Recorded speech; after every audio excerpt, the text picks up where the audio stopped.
വട്ടിയൂർക്കാവ് നിയമസഭാ തെരഞ്ഞെടുപ്പ് ചൂടിലേക്ക് കടന്നെന്ന് വ്യക്തമാക്കുകയാണ് പ്രശാന്ത് ശ്രീലേഖ ഓഫീസ് തർക്കത്തിന് പിന്നാലെ വികസിച്ചു വന്ന രാഷ്ട്രീയ പ്രതികരണങ്ങൾ.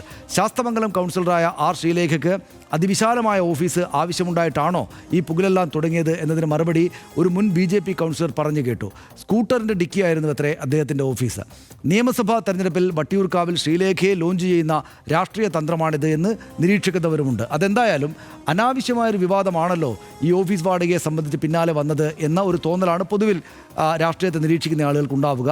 25,000 രൂപ വാടക ഇനത്തിൽ എഴുതിയെടുത്തിട്ടാണ് VK പ്രശാന്ത് MLA കോർപ്പറേഷൻ ഓഫീസിൽ തുച്ഛമായ ഓഫീസ് വാടക നൽകിയിരിക്കുന്നത് എന്ന വ്യാജം ചില സാമൂഹ്യ മാധ്യമ ഹാൻഡിലുകളിൽ നിന്ന് ആയിരക്കണക്കിന് ഷെയറുകളും റീഷെയറുകളുമാണ് പോയത്. പ്രശാന്ത് ഇനി എത്ര വിശദീകരിച്ചാലും ഇത് ഒരുപക്ഷെ ആ പച്ചക്കള്ളം അദ്ദേഹത്തിനെ തെരഞ്ഞെടുപ്പിൽ ക്ഷീണിപ്പിക്കാനിടയുണ്ട്. അതിൽ ഉത്തരവാദിത്തം ഏറ്റെടുക്കാൻ വിവാദമുണ്ടാക്കിയവരും ഏറ്റുപിടിപ്പിച്ചവരുമായ പ്രമുഖരൊന്നും ഉണ്ടാവുകയുമില്ല. അങ്ങനെയാണ് രാഷ്ട്രീയമെന്ന് നമ്മൾ മനസ്സിലാക്കണം. സ്വാഭാവികമായിട്ടും ഇത്തരം കാര്യങ്ങളെല്ലാം രാഷ്ട്രീയ തെരഞ്ഞെടുപ്പ് പോരാട്ട വേദിയിലേക്ക് പ്രധാനപ്പെട്ട ആയുധങ്ങളായി തന്നെയും വരും.